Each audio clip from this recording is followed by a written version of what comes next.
Tá, então, me apresentando, eu sou, para quem não conhece, Ana Júlia, eu trabalho sou tradutora freelancer, tá dando para escutar aí no fundo, não sei, parece que não. Professora universitária, tenho um curso já, está na 18ª turma, que se chama Novas Tecnologias para o Tradutor, inclusive, depois eu vou pedir para a Ana, por favor, passar os folhetinhos, cadê ela? Para vocês. Tá? É um curso dado aos sábados à tarde. Então, é legal porque as pessoas que trabalham ou que fazem outras coisas, são 9 sábados e é bem prático. A gente vê Cat Tools, que é uma coisa que vocês vão ouvir falar aqui, linguística de corpos, ou seja, a parte de tradução mesmo, e também vê uma parte que não dá tempo, assim, que não tem muito clima em aula, de como cobrar, como fazer orçamento, é uma coisa meio difícil em termos de sala de aula, e a gente também aborda essa parte. E a lista profissão tradutor, que também eu vou comentar com vocês, é uma lista, a gente vai ver mais adiante, de contato entre os colegas, tanto tradutores quanto aspirantes, mais voltada não para solução de dúvidas, é uma lista mais voltada para a comunicação mesmo. Bom, então, o que a gente vai ver aqui?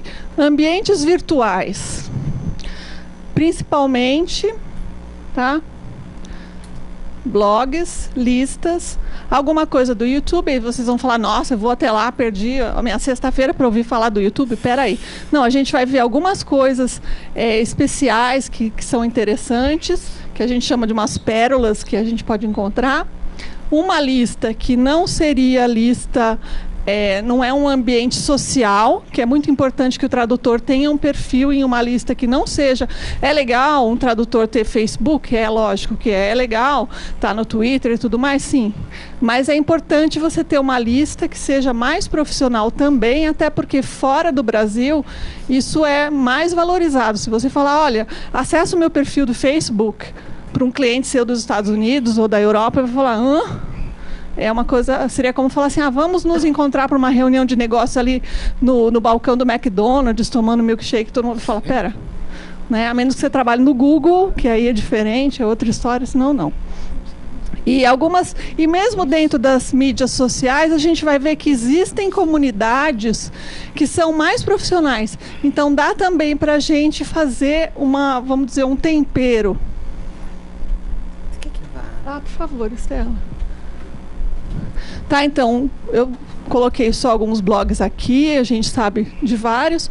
Eu coloquei 2 para vocês, que é o Tradutor Profissional, que, assim, é do Danilo, da Kelly e Raquel, né? Eu vi. Então, é bem interessante, é legal de acessar, porque são a partir de colegas que estão trabalhando, Então, a gente está falando de tradução... e ouvindo pessoas que estão efetivamente traduzindo, porque a gente percebe em sala de aula que quando você dá para o aluno um texto feito por um teórico da tradução, mas que na verdade veio da área da sociologia, veio da área da psicologia e realmente não traduz, ele tem uma contribuição. É lógico que tem, mas a contribuição em termos de mercado de trabalho fica perdida, fica difícil às vezes para a pessoa fazer a ponte entre a prática e toda aquela, vamos dizer, aquela coisa teórica, bonita, que, né, termina uma tradução, precisa revisar 7 vezes. Meu Deus, quem é que consegue ler um texto 7 vezes? Será que a gente tem tempo de ler mais que uma vez? Será que alguém consegue fazer isso? Então fica difícil porque a pessoa acaba ficando com uma ansiedade de falar, eu não sou bom, nunca vou poder traduzir, como eu vou fazer tradução? Não é bem assim. Então é legal, tá aqui é www.tradutorprofissional, é bem interessante, para a gente não dizer que está falando só da parte de inglês, né? Então eu coloquei, como estamos aqui no Cervantes, então eu imaginei, vamos colocar. A gente tem também o blog do Victor Gonzalez, que é outro tradutor, uma pessoa que também está no mercado, que também está trabalhando, e principalmente ele é nativo, e ele tem vários textos, inclusive ele tem uma veia meio poética, ele faz alguns textos mais poéticos, também é bem interessante, mas sempre fazendo esse vamos dizer assim, esse link com a tradução. Então não é simplesmente um site de poesias, ou um site de reflexões, ou um blog. Ele está sempre fazendo uma ponte com a tradução e aborda tecnologia, uma série de coisas. Aí o segundo ponto que a gente está olhando são as listas. Como é que funciona uma lista, basicamente, para as pessoas que assim não têm muito conhecimento? A lista funciona mais ou menos assim. Uma pessoa, quando manda uma mensagem, ao invés dela ter que pegar e mandar para 50 pessoas copiado, ela manda para aquela lista e aí todos da lista recebem. Então, você mandou um e-mail só, todos recebem. Por um lado, é uma coisa interessante, mas também exige uma certa, vamos dizer, maturidade de quem participa das listas. Porque você tem que pensar, será que isso aqui vai ser interessante? No caso, a nossa lista, profissão tradutor, tem 1.200 e poucos membros. Será que isso que eu vou falar é interessante para 1.200? Porque pensa que essas 1.200 pessoas vão receber aquela mensagem. Então, é importante a lista, você pegar uma lista que seja focada, principalmente se vocês forem usar um e-mail que é profissional, que é da empresa que vocês trabalham, porque existem listas que tem 300, 400 mensagens em um dia. Imagina você receber 400 mensagens. Seu chefe lá, seu patrão, fala, meu, que é isso? Você ficou louco? E é inviável até da gente gerenciar e ler e avaliar tudo isso. A nossa lista é uma lista com um nível bem baixo, assim, 3, 4, 5 mensagens. Quando tem muitas mensagens por dia, tem 3, 4, 5. Normalmente é 1, 2, às vezes fica 2, 3 dias sem. A gente às vezes até recebe reclamação ao contrário. Faz tempo que não vem mensagem nenhuma. Porque na verdade é para cursos, divulgação de palestras, geralmente as coisas gratuitas, congressos, eventos, lançamentos de livros, né? A gente tem vários amigos que estão sempre lançando livros, então cada hora é de um lugar e a gente sempre coloca lá, então para as pessoas poderem ter ideia. Então, mas existem também listas, outros tipos de listas, lista para tirar dúvidas, tal. E aí é importante vocês saberem que dentro das listas você pode optar por uma coisa que se chama no mail. Então, você é da lista, mas você não recebe aquela avalanche de 60, 100, 200, 500 mensagens num dia. E não é modo de dizer, tá? É 500 mesmo. Você coloca no e-mail e aí você acessa o site e vai olhando pela biblioteca. É lógico que não é a mesma coisa, mas pode, de repente, viabilizar para vocês terem acesso a outras listas que não são assim, então, vamos dizer, como dizem, pianinho como a nossa, que é mais tranquilinha. O outro aspecto que eu queria falar com vocês, o outro ambiente, né, conhecido, todo mundo meio que conhece o YouTube, foi uma revolução, a gente até para e pensa, como é que era antes, como é que era possível? Onde que punha os vídeos, né? Foi toda uma revolução, não só o formato em si, mas acabou criando toda uma nova, vamos dizer, maneira das pessoas se comunicarem e entenderem as coisas. Vocês vão ver que vários lugares, como o caso do Citrate, que é um centro de terminologia da USP, a palestra é dada, passou 30 minutos, 40 minutos, ela já está no YouTube para vocês. Então, de repente, assim, né, a gente fala, puxa, é democrático, porque às vezes uma pessoa que não está no grande centro, naquele lugar onde as palestras acontecem, vê as coisas e fala, ai, como eu queria assistir isso, como eu queria. Ou mesmo você pode estar do lado do lugar, mas você tem trabalho, você tem outras coisas para fazer, e aí? Você não pode ir em todas, e infelizmente a gente não pode ir, né, fisicamente até é impossível. Então é legal porque você terminou a palestra, como é o caso aqui. Essa palestra foi em 25 de março de 2011.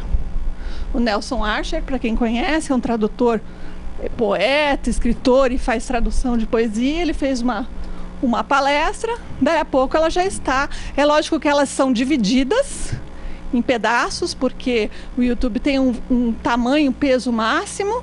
Então você vai ter que assistir, terminou aquele pedaço, pega o próximo, o outro, mas tá ali para a gente ver. A gente está mostrando algumas coisas nacionais. Vocês vão ver quando vocês entrarem para pensando nisso, né? A gente não vai agora para o YouTube mais para olhar o gang não sei qual, a dança de não sei o que, a mulher que caiu, vocês viram a mulher que caiu? Não, vamos olhar, puxa, pode ter palestra, pode ter coisa séria, né? Pode ter, por exemplo, gente, a BBC fez uma série com todas em animação, massinha, desenho, bonecos, com as peças do Shakespeare. Tá tudo no YouTube, disponível, gratuito, lindas, lindas, lindas, lindas. Tudo em animação. Uma é desenho, uma é boneco, outra é massinha, outra... Todas elas. Tá aí, de repente, para dar aula, para uma série de coisas, né? Próxima, Estela. Essa aqui também, um dos momentos, né, em que a Mona Baker, quem conhece, uma teórica da tradução, prática da tradução muito famosa, que veio também.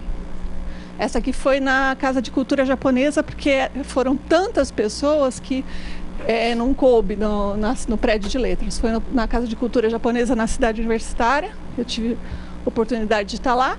Mas aí, de repente, assim, você fala, puxa, eu fui, mas no dia seguinte, se eu quiser comentar com um aluno, quiser me lembrar do que a Mona Baker falou, tá lá a palestra. Tá inteirinha para vocês assistirem, verem ela falando e tudo mais. Tá? O LinkedIn, aqui eu coloquei o meu perfil só para vocês verem como é que funciona. É um pouco diferente do Facebook, tá? Então você tem a figura, você tem uma parte... Agora eles já estão fazendo um pouco mais de comunicação, eles estão criando alguma coisa para ficar um pouco mais interativo, mas a ideia do LinkedIn é realmente ser um perfil profissional. É um perfil legal para vocês terem, para quando tem que mostrar para um cliente alguma coisa, você mostrar esse perfil. Tá? E também, a gente não vai esconder o nosso Facebook, não. Também dentro do Facebook você tem, tá? Por exemplo, as comunidades. Isso aqui chama tradutor e intérprete. Isso é uma comunidade fechada, você tem que chegar, pedir para entrar. Então não vai ter assim aqueles milhões de pessoas. Vão ser só pessoas da área, só pessoas interessadas e vão tratar de assuntos relacionados com a tradução. E como a gente não vive só de virtual, né? Alguém aqui me pediu, você podia falar a respeito.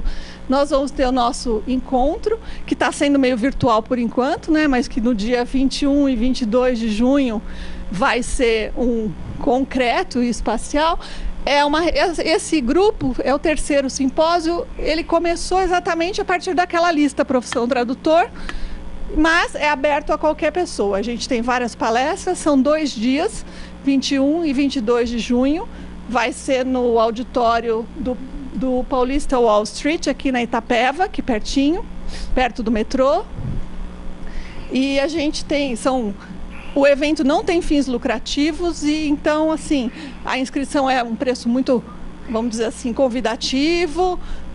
A gente procura fazer, quem já assistiu, vocês entrando lá no site www.profit, só que cuidado porque o meu filho falou, mãe, você não imagina quanta gente está escrevendo profit com I, como profit de lucro, né? Não é PROFT 2013.com. Aí eu falei para ele, agora precisa direcionar, né? Porque as pessoas não estão erradas, a gente é que fez um nome assim meio tricky e precisava mudar. E acho que é isso. Vê, Estela, por favor. Então, eu pus um muito obrigada depois. Muito obrigada.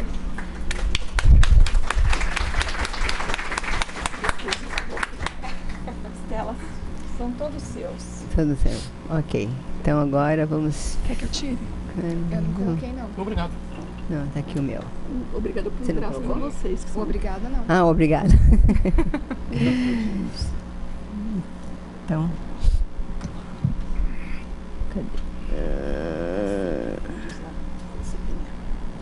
Ok, eu acho que eu vou ficar por aqui mesmo. Fica mais fácil pro pessoal aí. Bom, boa tarde. Meu nome é Estela Tanhin. Eu sou professora aposentada da USP. Digo aposentada, porém não inativa. Então, quando aparece o inativo, assim, eu fico muito brava, porque eu estou mais ativa agora do que quando eu dava aula, né? Então, eu estou na USP desde 75. e fui uma das precursoras do curso de tradução. Tradução que começou em 1978, então foram mais de 30 anos do curso, que passou por uma modalidade, depois passou para ser um lato sensu. Então, agora eu estou só na pós-graduação. Sempre mexendo com tradução, com ensino de língua e agora, principalmente, com linguística de corpos. Então, linguística de corpos, já que nosso tema aqui é desmistificando as coisas, então vou falar um pouquinho da linguística de corpos e achei que, assim, quem tem medo da linguística de corpos seria um título interessante. Então, o que eu vou fazer? Eu acho que o grande lance para a gente não temer uma coisa é conhecer, né? Então, a gente tem medo daquilo que a gente não conhece. Então, eu vou apresentar para quem já conhece, sinto muito, para quem não conhece, espero que consigam entender alguma coisa. Então, eu vou primeiro mostrar como a linguística de corpos pode ajudar, no caso do tradutor, a encontrar, às vezes, o melhor equivalente para um termo, a solução adequada para uma tradução problemática, o colocado consagrado para determinado substantivo ou verbo e a opção mais comumente empregada em certo tipo de texto. Vou tratar de cada um deles, assim, devagarzinho. E o termo consagrado numa área técnica. A base da linguística de corpos são 3 ferramentas. Na verdade, assim, a linguística de corpos trabalha com observação de textos autênticos e observação de grande quantidade. Então, não é pegar um texto pequeno. Eu trabalho com uma coletânea de textos, que é justamente o que a gente chama de corpos, certo? Para analisar esse material enorme, que pode ter 1 milhão de palavras, pode ter 450 milhões de palavras, eu preciso de ferramentas computacionais. Então, uma dessas ferramentas chama-se lista de palavras, a outra é palavra-chave e a outra é concordância. Eu vou mostrar cada uma delas. Então, por exemplo, eu quero o melhor equivalente para a palavra contrato em português. Pergunta boba, né? Contrato é contract. Né? Tá aqui o Danilo que não me deixa mentir, né? Então, o que eu vou fazer? Uma das coisas que o tradutor precisa ter é o desconfiômetro, né? Então, vamos lá. Eu vou trabalhar, então, com corpos de instrumentos contratuais, contratos, tá? Eu tenho um corpus em português e tenho um corpus em inglês. Não é tradução um do outro, são textos autênticos em português e textos autênticos em inglês. E vou puxar uma lista de palavras, tá? Então, existe esse site, que é o Cortec, que faz parte do projeto Comet, que é um corpus técnico que tem atualmente 20 áreas técnicas diferentes. Vocês podem entrar lá e dar uma espiada. Tem hipertensão arterial, tem culinária, tem informática, tem um monte de coisa lá. Então, entrando nesse site, eu puxo uma lista de palavras e aparece na 15ª posição, as palavras mais frequentes em ordem de frequência, a palavra contrato em português. Beleza, é a palavra que eu quero, né? Que eu vou buscar. Aí eu vou fazer a mesma coisa com o corpus em inglês. Chego lá em inglês, cadê o contrato? Cadê contract? Apareceu agreement aqui. Ué, mas não é contract? Aí eu vou procurar, cadê o contract? O contract está na posição 166. Então, espera um pouquinho. Contrato não é sempre contract. Ele é contract alguma vez, mas o mais frequente é agreement. Né? Agora, eu preciso ver quando o contrato vai ser traduzido por agreement e quando vai ser traduzido por contract. Para isso, eu tenho essas concordâncias. Então, no próprio site, eu posso clicar na palavra agreement, ou então fazer uma busca por agreement, e ele vai me dar uma lista, que tem 1.724 ocorrências nesse corpus. Ele vai me dar a lista das 1.724 ocorrências. Então, eu vou analisar e vou ver em que contextos eu uso agreement e vou ver em que contextos eu uso contract. E aí eu vou ficar mais segura na minha tradução, certo? Tá claro até aqui? Muito bem. Gostou? E você me deu um presente. É? Ih, você não vai desmontar o meu presente não, né? Bom, aqui uma outra expressãozinha, white hours. Provavelmente vocês não vão achar isso em dicionário, né? Mas aí a gente tem um outro corpus nesse mesmo projeto Comet chamado Cortrad, que esse sim é um corpus de traduções. Então, eu tenho os originais numa língua, inglês ou português, e as respectivas traduções. Ele tem um corpus jornalístico, um corpus literário e um corpus técnico-científico. Então, White Hours é uma coisa que eu vou procurar num texto literário. Então, está aqui, o site é o mesmo, só que em vez de Cortec, lá no fim é Cortrade. Tá? Se vocês jogarem Comet Corpus no Google, vocês chegam lá, tá? Não precisa ficar copiando muita coisa, não. Aí eu vou descobrir, não sei se dá para vocês verem, que do lado de cá tem o White Hours em negrito na primeira coluna, e na segunda coluna eu coloquei até o amanhecer. Então, White Hours é traduzido como amanhecer, porque no original aparece until the white hour, ou till the white hours. Então, é até o amanhecer. Então, white hours é amanhecer, é o clarear do dia, né? Tá? Então, esse corpus aqui, ele tem uma primeira tradução, são contos australianos, esses aqui, que foram traduzidos por alunos do curso de tradução. A primeira tradução é dos alunos, sem correção nenhuma. A segunda tem uma certa correção e a terceira é a tradução publicada, tá? Então, vocês até podem acompanhar, às vezes, mudanças que foram feitas ao longo das revisões a que a Ana Júlia se referiu. Qual é o colocado consagrado para determinado substantivo ou verbo? Então, eu quero ver, por exemplo, para a palavra promessa e promise em inglês, qual é a colocação verbal, tá? Então, eu vou aqui para um outro corpus chamado corpus do português. Vocês jogarem no Google corpus do português, vocês chegam lá, tá? Ele tem umas facilidades de pesquisa, então eu procurei aqui promessa, onde diz palavra, coloquei aqui, eu quero verbo. Na verdade, quando eu clico aqui no categoria gramatical, ele me dá uma lista, eu coloco o verbo, ele automaticamente preenche esse aqui, tá? E aqui ele está me mostrando quais são os verbos que concorrem com promessa em português. Então, eu cumpri uma promessa, cumpriu, cumprindo. Então, parece que o verbo mais comum com promessa é cumprir. Não que não tenha fazer, não tenha pagar uma promessa, tem outras coisas. E em inglês, como que será? Então, mesma busca eu faço no COCA, que é o Corpus of Contemporary American English, tá? Também é outro que vocês jogam no Google, COCA. São desenvolvidos pelo Mark Davis, da Brigham Young University. Então, a mesma coisa, coloco aqui promise, coloco o verbo aqui, e ele vai me dar made, can, keep, hold, kept, hold, fulfill, tá? Então, eu vejo aqui que os verbos mais comuns para cumprir são ou keep ou hold, provavelmente. E aí, se eu clico em um deles, por exemplo, no keep, eu tenho embaixo as concordâncias novamente com todos os contextos. Então, eu posso analisar cada uma dessas sentencinhas, né? E ver como é que ela é usada e ver se realmente corresponde ao cumprir uma promessa, que é o português. Claro?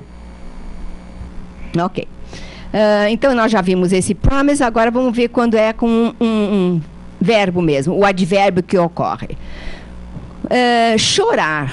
Em português, eu vou procurar chorar, e aí eu tenho aqui, não sei se dá para vocês verem, se eu quero os advérbios em mente, eu tenho aqui, ó, chorar amargamente, chorar perdidamente, desesperadamente, copiosamente, silenciosamente, né? São os mais comuns. E em inglês, se eu for procurar weep, eu tenho openly, quietly, silently, uncontrollably, e eu tenho até um copiously aqui embaixo. Também tem, né? Mas o problema não é se tem ou não tem. O problema é qual é o mais comum, né? Então, é aquela história. A linguística de corpos trabalha com o que é mais provável, o que é mais comum, o que é mais usual, e não apenas o que é possível. Tá? Porque se vocês usarem apenas o que é possível, vocês vão acabar criando ou produzindo uma linguagem que não é natural, né? Que a pessoa diz assim, mas não é assim que a gente diz, né? Aquela história. Outra aqui.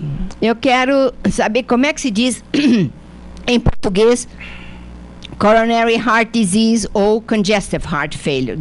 Esses dois termos, tá? Então, como os dois têm heart, obviamente eu vou procurar coração, alguma coisa com coração, né? Aí eu volto lá para meu Cortec e procuro coração, e era coronariana, né? Não sei o que eu estava querendo, congestive. Não tem nada aqui que me fale, me dê uma dica, né? Aí tem doença isquêmica do coração. Bom, e aí, como é que eu faço se não é coração, né? Então, como tem lá aqui apareceu um congestive aqui, heart disease, coronary heart disease, né? Mas eu quero ir em português, né? Então, eu posso procurar diretamente uma concordância e ele me permite fazer uma busca pelo começo da palavra. Então, como era coronary, não sei das quantas, eu vou procurar alguma coisa que comece com coronary, já que é uma palavra cognata, né? Quem sabe eu acho alguma coisa aí.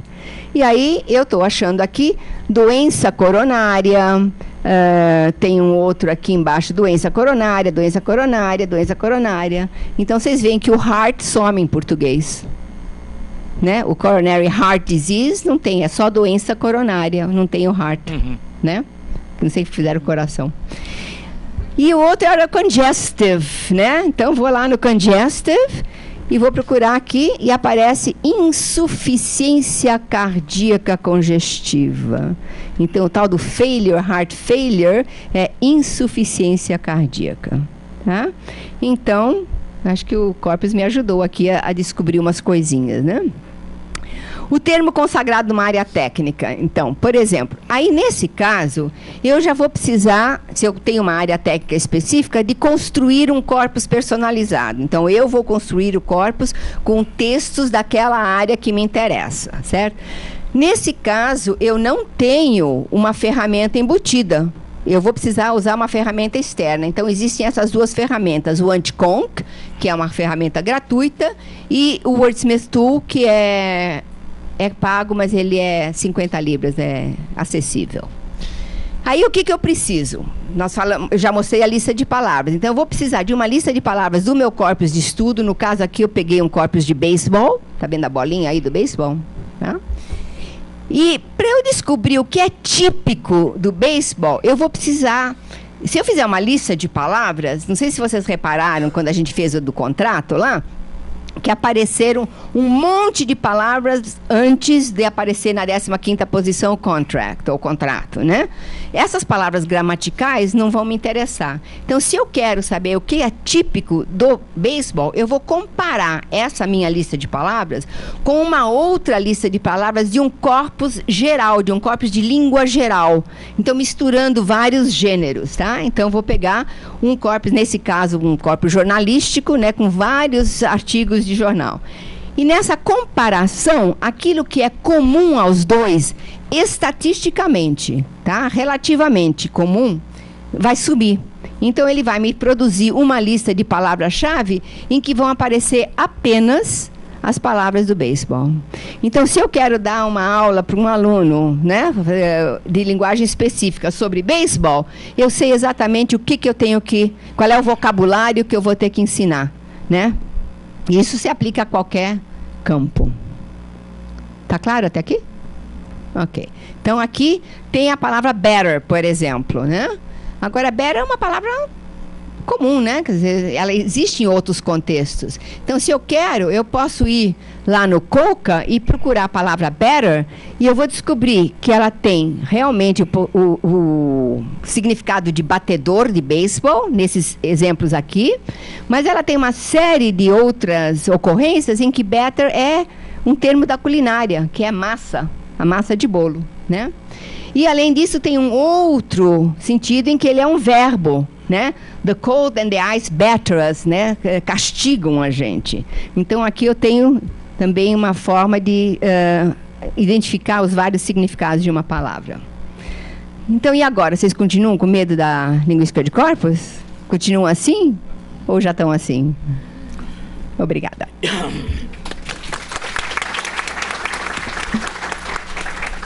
Então, agora eu passo a palavra para Kelly. E eu vou ficar em pé porque eu não sei falar sentada. nem sem mexer as mãos.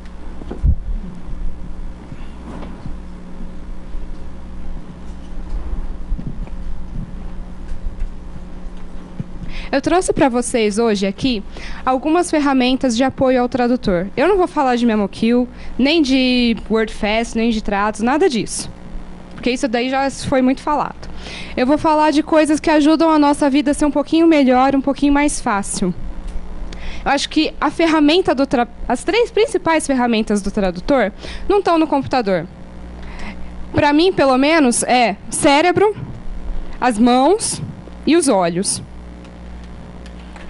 E alguns softwares ajudam a gente a cuidar dessas coisas. Temos, por exemplo, o iDefender. Quem aqui nunca trabalhou, sei lá, 5, 6, 7, 10, 12 horas num dia seguido, parando, sei lá, para almoçar e tomar banho? O que vocês sentem depois disso? O olho seco, dor de cabeça, a visão meio embaçada. Por quê? Porque ninguém parou 2 minutos para descansar os olhos. O iDefender obriga a gente a parar 2 minutos para descansar os olhos. Ele trava a tela do computador depois de 45 minutos e você não faz nada no computador. Então você levanta, toma um café, vai ao banheiro, brinca com o cachorro. Aí depois de 2 minutos você volta e o seu computador está lá destravado, bonitinho, para você continuar trabalhando. O Fiat Lux é o meu preferido. Vai chegando lá 6, 7 da noite, 8, começa a escurecer. Aquela luminosidade do computador não está mais agradável. O Fiat Lux diminui a luminosidade, coloca um efeito sépia muito gostoso. E, bom, existem 2 maneiras dele fazer isso. Uma é durante 1 hora inteira. Então você nem percebe, mas o seu corpo percebe. E tem a transformação imediata. Quando faz essa transformação imediata, você sente os músculos do rosto relaxando. Na hora. É uma maravilha. Não vivo sem. E o Pomodoro Technique? Alguém aqui conhece? Fabi, você não vale. Só você? Tá. O Pomodoro Technique é o seguinte. É uma técnica que, em termos gerais, diz que é uma boa ideia você trabalhar, sei lá, 25 minutos, meia hora, isso é personalizável, e descansar 5. Mais ou menos a mesma ideia do iDefender, mas sem a obrigação de travar a tela do seu computador. Então você trabalha lá 25 minutos, concentrado. Não vale ir para o Facebook nesses 25 minutos. E nos outros 5 você descansa. Por que eu coloquei isso aqui? Isso daqui é uma ferramenta de produtividade. Mas se você tira 5 minutos para descansar, não é uma boa ideia você ir para o Facebook nos 5 minutos para descansar. É uma boa ideia você tomar um café, brincar com o cachorro, conversar com o marido, sei lá. Vai de cada um. Tem algumas ferramentas que ajudam a gente a produzir mais. Uma boa ideia para a gente produzir mais é controlar o nosso tempo. Quanto tempo você passa no computador todo dia? Eu levanto, vou para o computador, aí eu desligo o computador e vou dormir. Basicamente. O que eu faço durante esse tempo todo? Quanto tempo eu passo realmente trabalhando? Quanto tempo eu passo no Facebook, no Twitter, no MSN, no Skype? Ou quanto tempo eu deixei o meu computador lá ligado e eu fui tomar café, fazer qualquer outra coisa? Existem alguns... A maneira mais fácil de controlar isso é no Excel. Existem 2 atalhos, um é o Ctrl com 2 pontos. E ele coloca a data atual. E o Ctrl com um ponto e vírgula que vai colocar a hora atual. Então, se você tiver a disciplina de fazer isso, você coloca lá a hora que você começa a trabalhar, você coloca a hora que você para fazer um intervalo, e nisso você consegue fazer Você consegue gerenciar o seu tempo muito bem. Eu não tenho essa disciplina. Eu vou esquecer, eu vou fingir que eu esqueci, e não vai dar muito certo. Para isso, a gente tem outros programinhas. Um que eu coloquei aí, vocês não precisam anotar nada. Depois eu vou passar meu e-mail. Quem quiser, eu mando os links por e-mail, mais fácil. Eu coloquei o Visual Time Analyzer, que é super legal. Faz, inclusive, as invoices. Quem não gosta, né? E ele controla o tempo que você passa em cada aplicativo do seu computador, todo dia. Depois de uma semana, vocês vão ver quanto tempo vocês pararam de gastar no Facebook. Quanto tempo sobrou para ir para a academia? Para fazer uma caminhada? Para brincar com os filhos? Para assistir TV? Ou para trabalhar, né? Que também é uma boa ideia. Existem vários programas desse tipo. Esse aí é pago. Tem o Timestamp, por exemplo, que tem uma versão gratuita e uma versão paga. Aí vai de cada um, de como vocês se adaptam a cada um deles.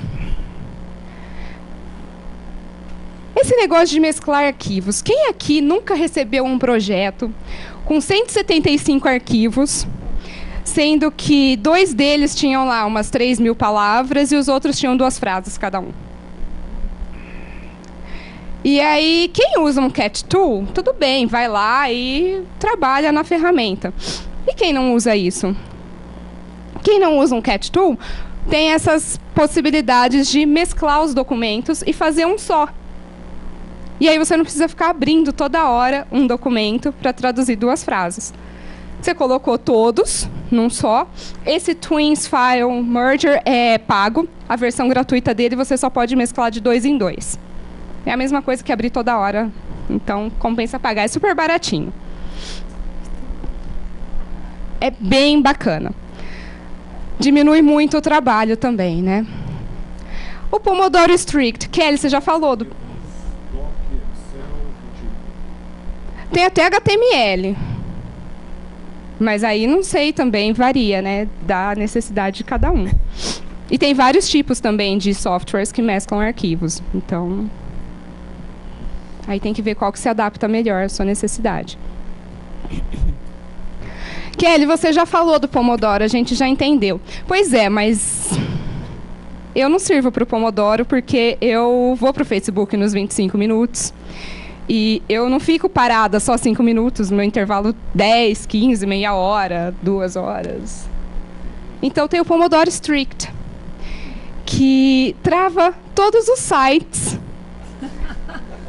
que você não pode acessar enquanto trabalha. Isso daí é uma extensão do Google Chrome.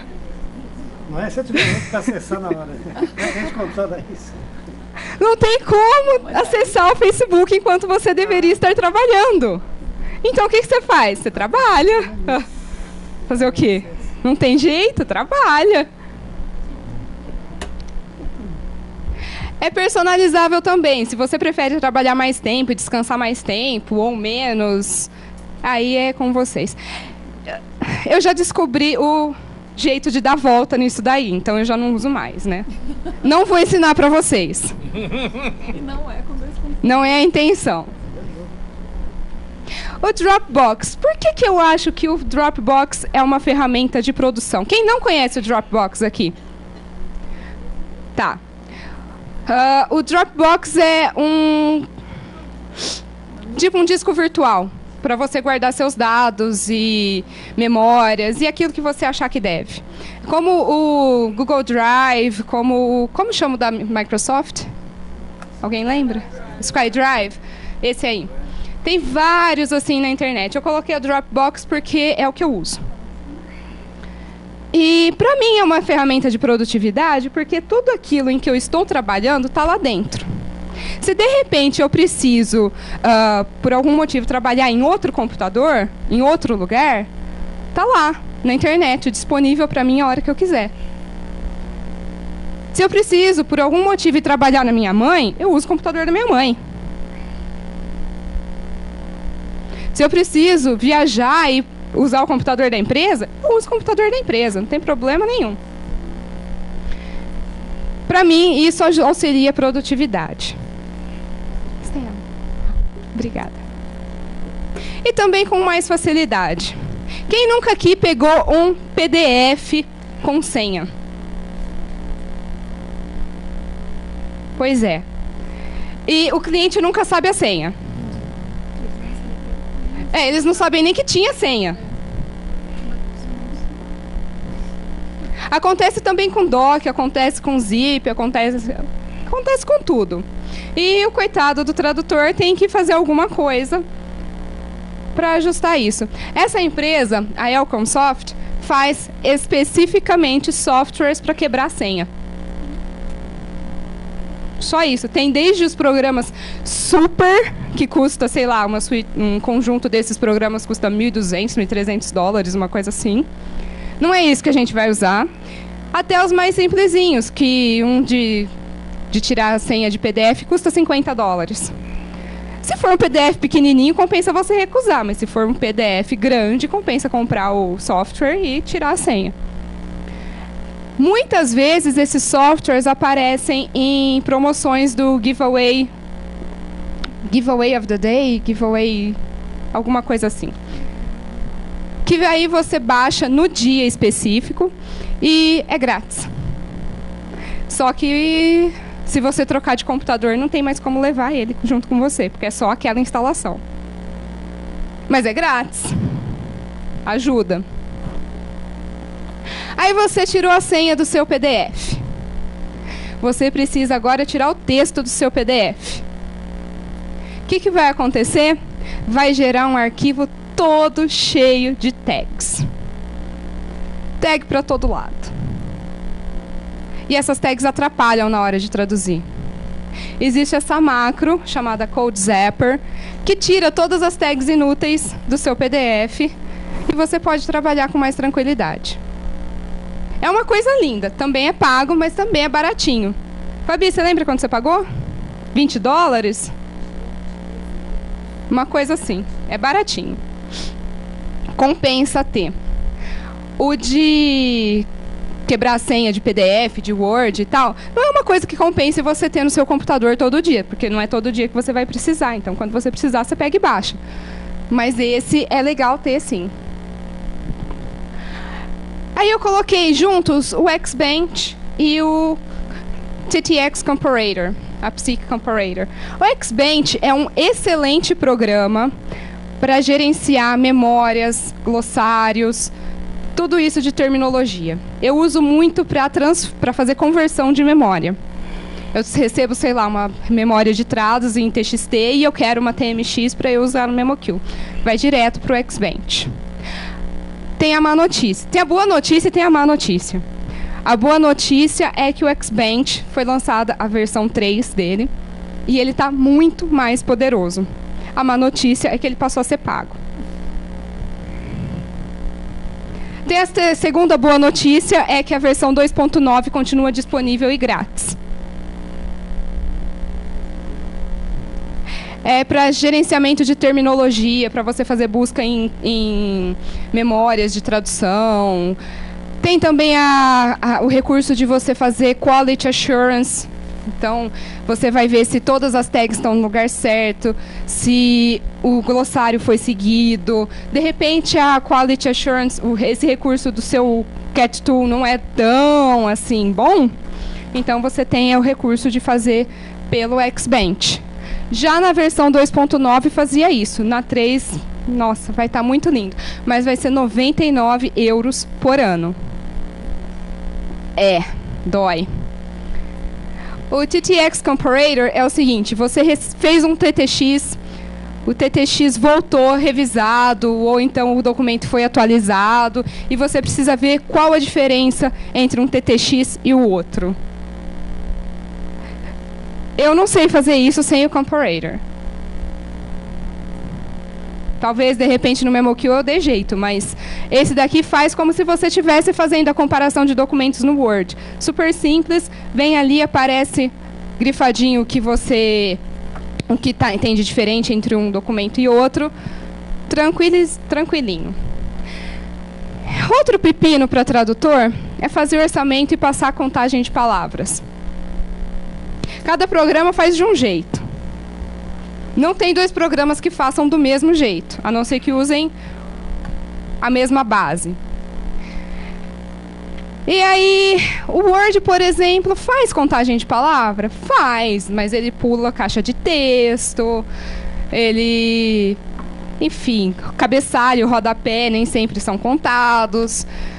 É uma complicaçãozinha. Então, a gente tem esses programas que fazem essa contagem. Tem o Anycount, tem o Practice Count. O Complete Word Count é uma macro, na verdade não é um software, é uma macro, que faz a contagem no sistema do Word, só que sem pular todas as coisas que o Word pula. Então conta tudo. Também, a boa notícia é que a macro existe. A má notícia é que está sendo reformulada e no momento não está disponível. Né? E pessoal, o que eu tinha para falar para vocês hoje é isso. Meu e-mail está aí, o site está aí. Quem quiser os links, todas essas coisas eu tenho em casa anotado no meu computador e eu passo para vocês por e-mail. Só não me cobrem já esta semana logo, porque eu não vou estar em casa. Desculpe, Kelly. Sim. Silvio fala de um blog dos camaradas. Aquele ali? É. Ah, Não seria interessante talvez a gente botar isso no blog? pode ser. Então fica mais fácil. Então tá aí, ó, vai ficar no blog. Pelo amor de Deus, Kelly. Ok, obrigada, Kelly. Obrigada. Passamos para o Danilo. Eu? Você. Ela disse que é você, é você. A Estela manda. Isso é lá. São 3 slides somente. Quando eu pedir para você mudar, você bota o segundo. 2 minutos depois. Sim. 2 minutos antes depois. Volta para o primeiro, volta. Depois 2 minutos antes de terminar o meu tempo, você me avisa. Esse é o primeiro. Também teve muita ideia do quem tem medo. Boa tarde, pessoal. Vocês estavam com o logo mal na cabeça. Eu fiz uma safadeza com vocês. Eu ia falar de uma coisa e vou falar de outra. Eu vou falar basicamente sobre quem tem medo da tradução automática, quem tem medo de Google Translator. Vocês acham que vocês vão sobreviver ainda? Então hoje, em vez de explicar para vocês o que é tradução automática, o que é, como funciona, essas coisas todas, eu espero responder a unicamente 3 perguntas. Estela, por favor.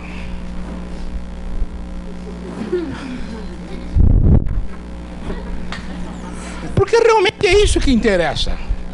Se por acaso o Google Translate funciona com um sistema pirotécnico de climatérico clavicódico na bastante de Pumarola em Gopa, isso não tem a mais remota importância para nós. A importância é o seguinte: eu vou ficar sem serviço? Será que o ano que vem desaparecem os tradutores? Hein? Será que eu já ganho pouco e vou ganhar ainda menos? São essas 3 perguntas. O resto é tudo bobagem. O resto é bobagem daqueles camaradas que têm aqueles grandes subsídios do governo americano para produzir programas que daqui a 3 anos você pode ter certeza que nós estamos traduzindo livros do russo para o inglês sem interferência humana. Essa é uma promessa feita por um grande linguista francês em 1950.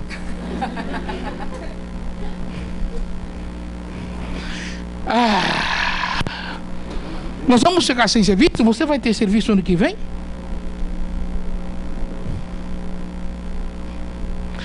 Vamos ver como funcionam essas coisas. Nós temos basicamente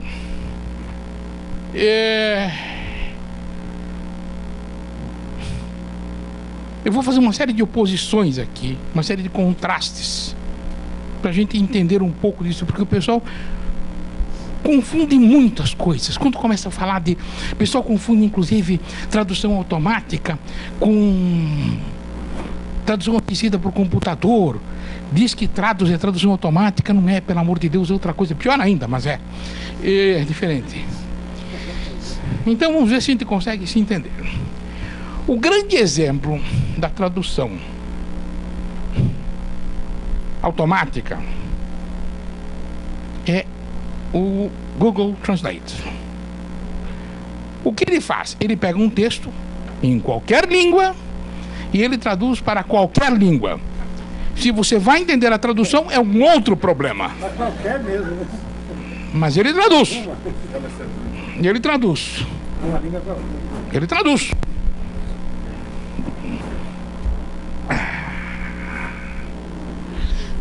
Como é que é isto? Como é que ele traduz? Bom, o pessoal diz que é um dos maiores contos do vigário de todos os tempos, que o Google Translate meramente ele pesquisa traduções humanas para produzir outras traduções. Quer dizer, quem traduziu foi você. Uma vez a Kelly e eu botamos uma tradução, um texto em inglês, que nós fazemos todo ano, botamos o Google Translate e ele deu a nossa tradução de volta para nós. Lembra disso, mocinha? Foi ótimo.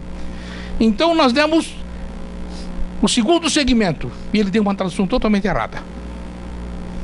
Como é que ele conseguiu? Não sei, ele não copiou da nossa, porque a nossa estava certa. Então, esses programas,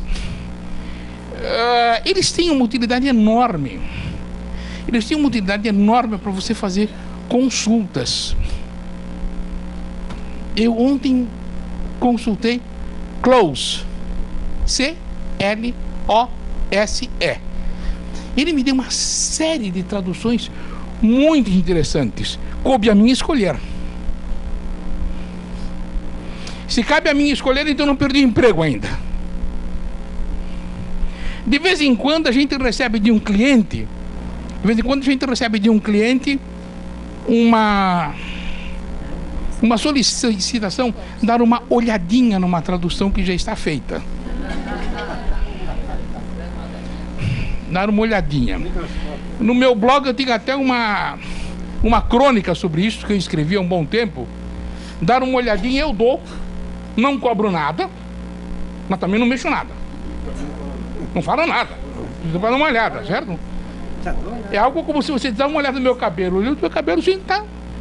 Olhei. Certo? Olhado? Acabei de sair. Quer dizer, o Google Translate não vai nos substituir em absoluto. Ele não tem como nos substituir. Ele está cada vez melhor. Mas lembra um pouco aquilo que a Estela disse.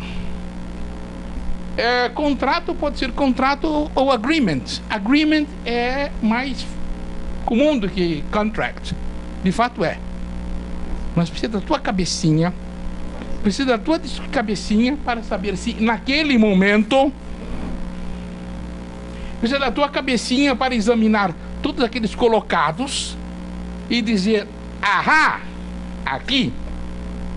Precisa da tua cabecinha para ficar procurando no dicionário. Precisa da tua cabecinha para às vezes dizer, ai meu Deus, como é que é isso?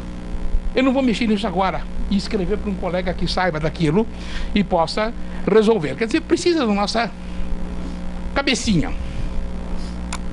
Mas é uma verdade que essas traduções automatizadas, elas estão avançando. Sem dúvida elas estão avançando. E é muito gozado que o pessoal tem medo delas. O pessoal tem medo e nega que eles estejam avançando. Elas estão avançando. Aquele camarada que disse que em 3 ou 4 anos nós íamos ter livros traduzidos do russo para o inglês assim, sabe, joga de um lado e sai do outro, como aquela famosa máquina que você botava o porco de um lado e tinha a linguiça do outro. E o pessoal finge que isto não existe. Diz, não vai acontecer porque eu traduzi literatura, poesia, por exemplo. Vai traduzir poesia?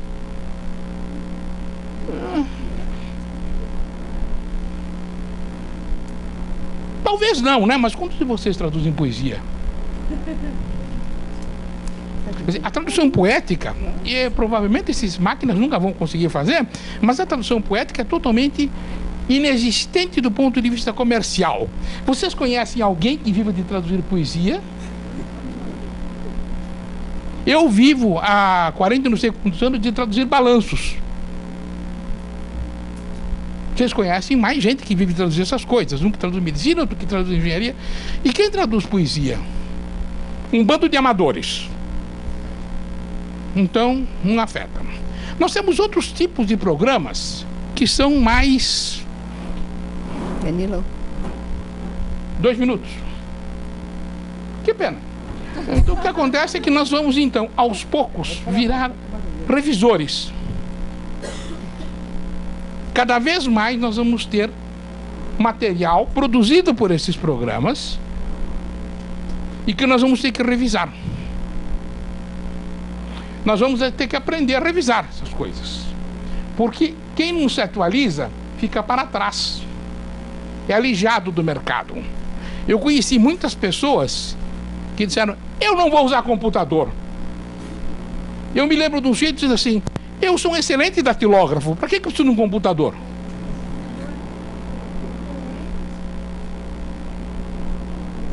Eu conheci um que diz assim, quem precisa de memória de tradução? Eu tenho muito boa memória, graças a Deus. Mas vocês vão ter que aprender a ser revisores. Mas essas duas perguntas, embora extremamente importantes, eu poderia ter falado assim, horas sobre isso, se ela deixasse. Pode tomar um tempo de mim aí que eu não... Mas, na verdade... Pode aproveitar. Na verdade, essas duas perguntas são muito pouco importantes. A pergunta mais importante é, eu vou ganhar ainda menos do que estou ganhando hoje? Olha, isso depende de cada um de nós. Enquanto cada um de nós se sentir arrasado porque não conseguiu o serviço, porque deu um orçamento, uma cotação para o cliente e o cliente não aceitou, porque, ó, meu Deus, eu cotei um preço, abre aspas, justo, fecha aspas, e o cliente não quis aceitar, esta profissão vai continuar sendo aquilo que sempre foi, uma profissão extremamente mal paga. Quer dizer,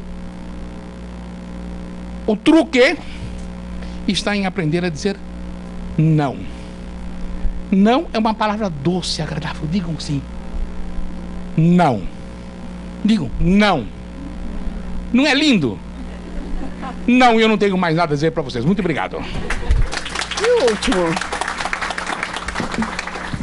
Falta o último aí, ó. A última é só ilustrativa. É. É só o resumo. Você quer isso aqui? Isso. Daí eu... Uhum.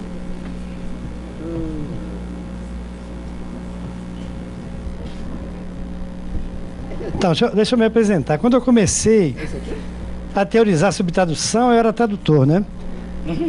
Quando eu continuei a traduzir e fui para a academia, Coisa aqui? tenho só o meu resumo. Eu pedi para deixar o meu resumo e só projetar o resumo, que eu vou falar só dele, né?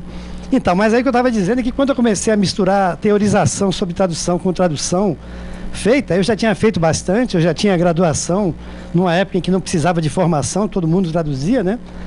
O que eu tive de tradução na universidade era um horror, né? É uma coisa dispensável, mas serviu como exemplo. Daí eu passei a apanhar de todos os lados, né? Os tradutores me criticavam porque eu teorizava e a academia me criticava porque eu traduzia, né? E falava de umas coisas assim, era um prático também. Então o que acontece hoje é que eu digo na universidade, eu sou uma pessoa que escreve, um tradutor, né? Que está na academia e não um acadêmico que traduz, que são esses que traduzem não poesia, mas estão traduzindo várias coisas, porque há um currículo que diz que qualquer coisa que se traduza, quer dizer, que alguém traduza, seja quem for, vale como currículo. E aí eu falo, tá, eu fiz umas 450 de 4 línguas diferentes, e eu, inclusive para algumas línguas, publiquei coisas para o inglês nos Estados Unidos e tal, que é uma coisa complicada, né? Claro que eu pedi um tradutor de lá para suprir deficiências que eu naturalmente tenho, né? Eu não sou nativo, não sou nada nesse sentido, né? Daí, o que acontece? Eu não vou pôr 450 outras produções bibliográficas no meu currículo, né? Seria covardia. E aí, esse é o grande problema do tradutor. O tradutor é um total desterrado, né?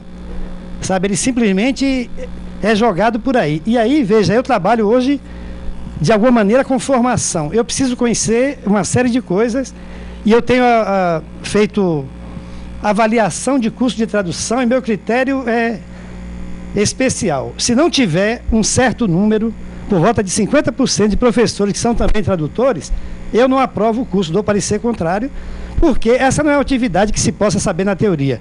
Outro sabe fazer, ou não sabe, não tem como ensinar, transmitir. E aí eu acho ótimo, porque essa é a profissão cujo ensino arrebenta totalmente com a concepção tradicional de professor.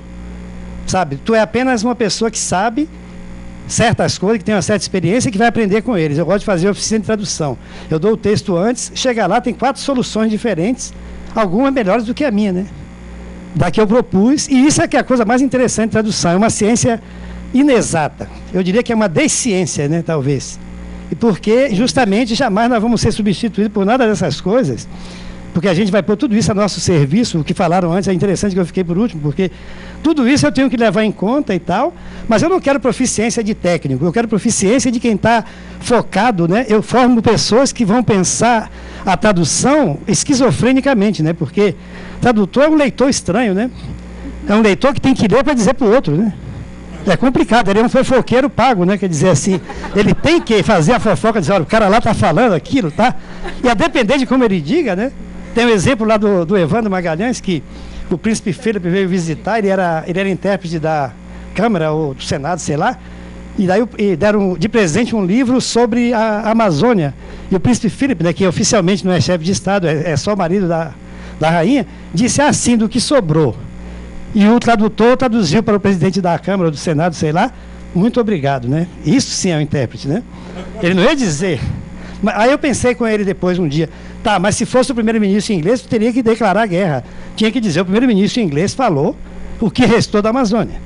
Porque aquele lá não tinha importância. Então, essa é a responsabilidade que eu tenho. Eu tenho que treinar pessoas que podem matar alguém porque vão traduzir o lado do corte errado.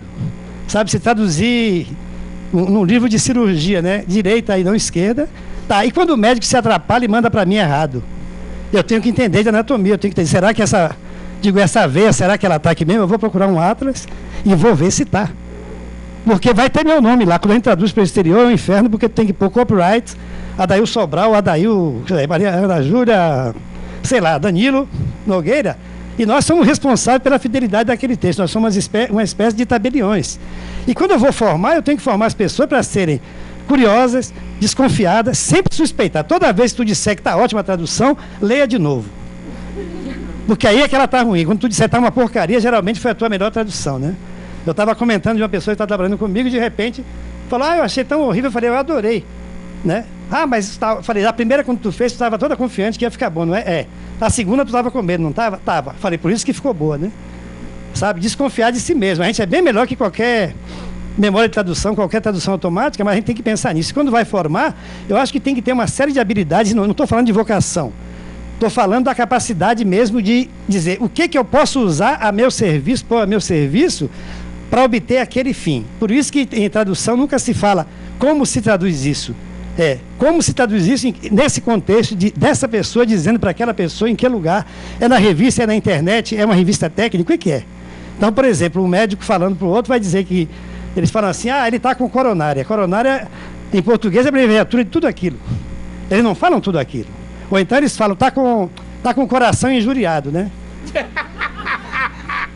Que é a tradução médica de gíria de lesão cardíaca.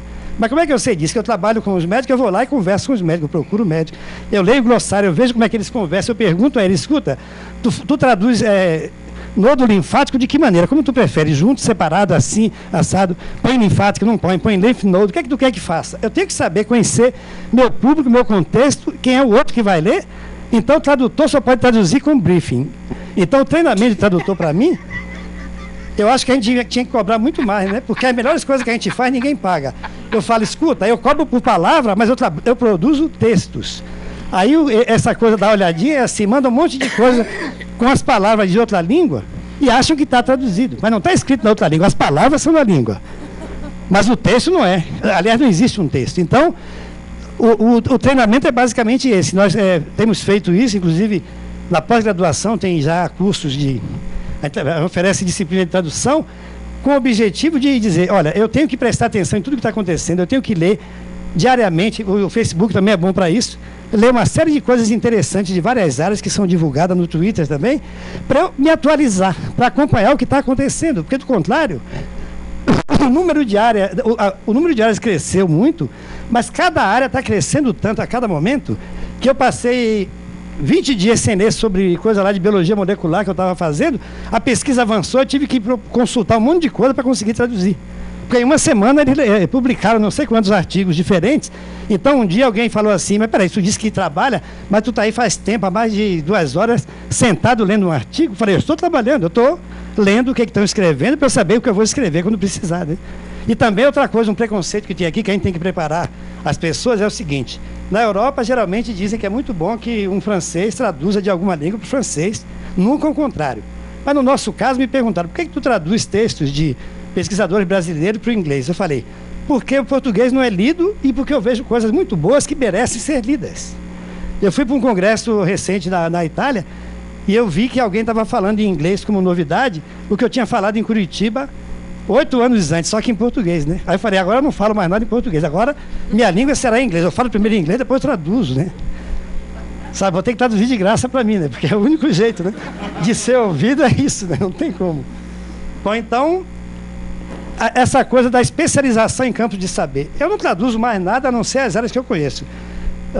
Assessoria de ética clínica, bioética e algumas áreas específicas de medicina, e já acho até muito.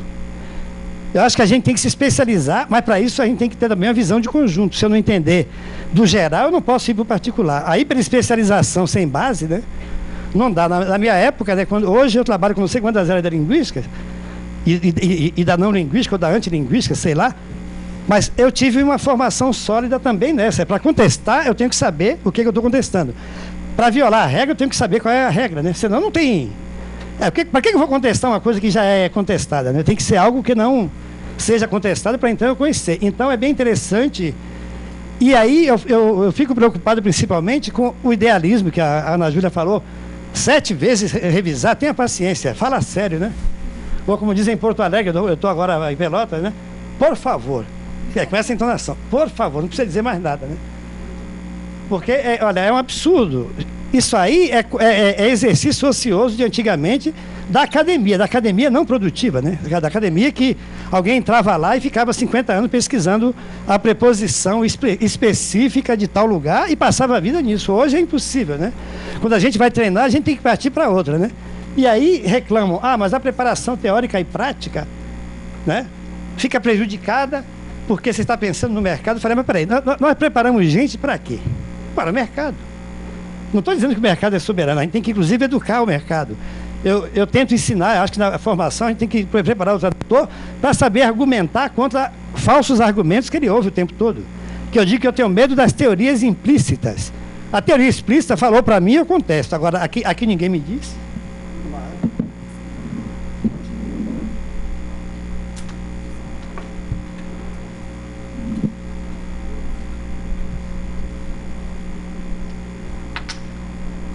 Então, a teoria que ninguém me diz dá um certo problema, né? Porque eu vou contestar, ele vai dizer, não, mas sempre foi assim. E eu falei, olha, tem gente aí que dizia, se fala em cultura, eu tiro o revólver. Se me fala que sempre foi assim, eu tiro o revólver. Só porque foi assim, eu vou querer derrubar, eu vou querer que mude, mesmo que esteja funcionando, porque isso não é argumento. Isso é uma maneira de fugir ao assunto. Eu desisti de trabalhar numa editora dita importante, porque eles queriam que eu traduzisse um livro de um filósofo escrito há 4 anos, igual a um que foi escrito nos anos 50. Eu falei, escute, eu não vou vejificar o texto. Nos anos 50 havia certas concepções. Por exemplo, quando eu traduzi o Piaget, uma obra de 47, que tinha sido traduzida aqui em 58, depois entrou em, não sei se era domínio público, alguma coisa. Eu pus retardado, que foi a palavra que ele usou. Eu não vou dizendo que eu concordo, mas era o conceito dele. Aí nós pusemos uma nota para dizer, nos anos 50, não, eles queriam vejificar os textos, eles querem que os textos... Ou seja, esse é o problema, né? De dizer, como é que se diz? Aí eu vou sempre perguntar, como é que se diz? Onde? E o mesmo está acontecendo. Eu tenho uma colega surda, professora, né, da universidade, que foram perguntar para ela sobre uma dada palavra, ou termo, expressão lá em Libras. Isso é X? E ela falou, lá é. Aí foram perguntar, como lá é? Eu falei, ela está certa. No contexto em que foi usado, isso significa isso.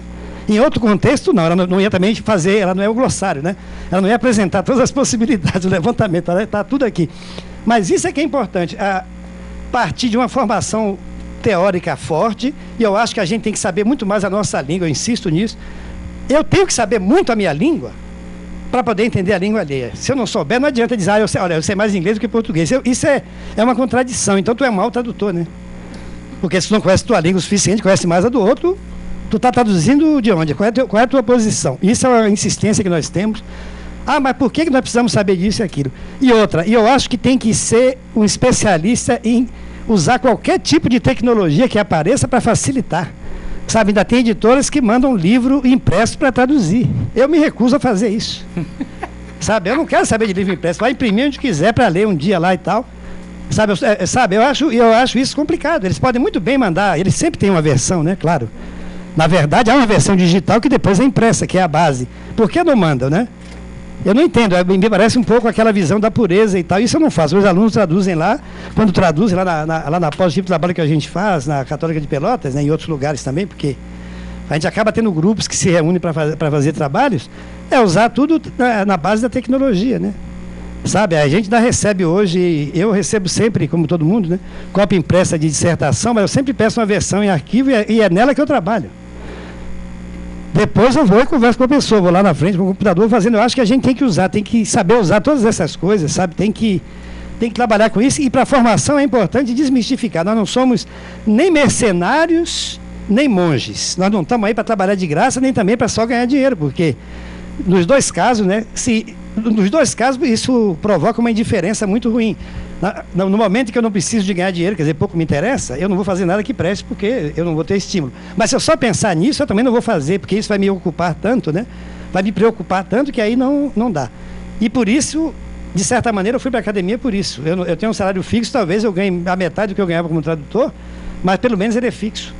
E aí eu posso traduzir o que eu quiser, por exemplo. Eu posso escolher o que eu quero fazer e tal. Quer dizer, não é uma lição, né, profissional. Quem está começando, eu acho que tem que procurar uma formação. E outra coisa, eu tenho pedido a todos os tradutores que eu conheço, experientes, que comecem a ser tutores, que comecem a pegar pessoas, escolher pessoas que eles acham que têm potencial para ter tradutor e começar a trabalhar junto para ajudar a formar essa pessoa na prática também, a partir da experiência que tem. Eu tenho feito isso, Danilo faz, outras pessoas fazem. Eu acho que isso é uma coisa que as universidades deviam começar a convidar pessoas que são tradutores, né, para ser uma espécie de guia de estágio, né, dos tradutores que estão sendo formados, né, porque isso é muito importante.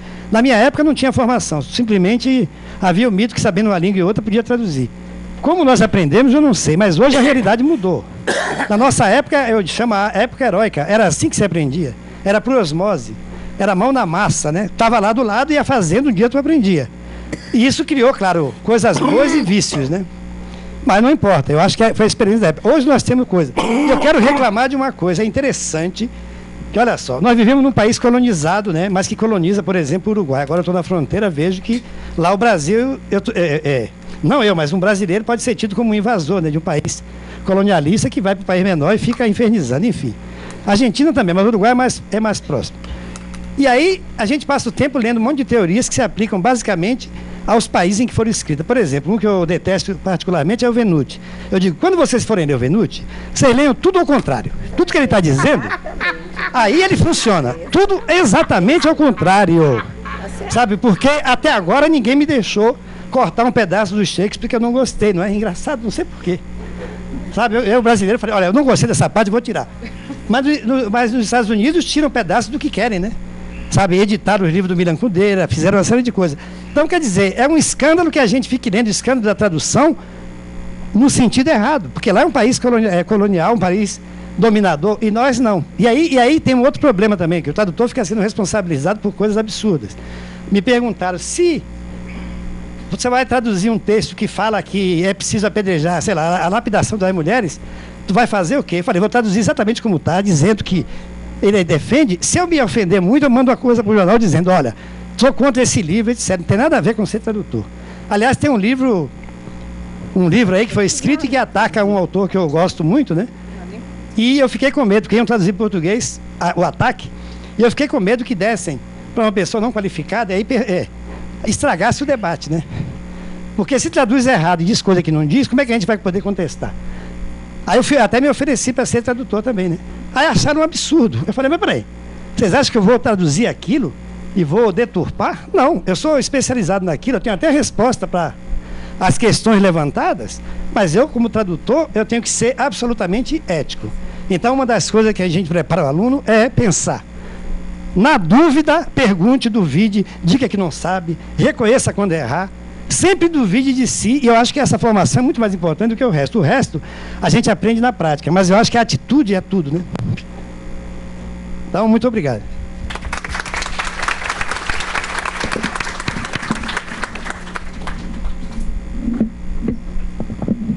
Ana, você queria mostrar esses livros aí? Hã? Sim. Ah. Não, só para... Bom, mas quer apresentar? Então, aqui nós temos um vocabulário de enfermagem da Ana Júlia e Sérgio, maridinho, né? Tem um vocabulário de culinária, que é meu com a Elisa Teixeira. E tem um aqui do Danilo, balanços e relatórios. Nossa, ainda existe isso? Ainda existe. Santa Maria da Boca do Monte.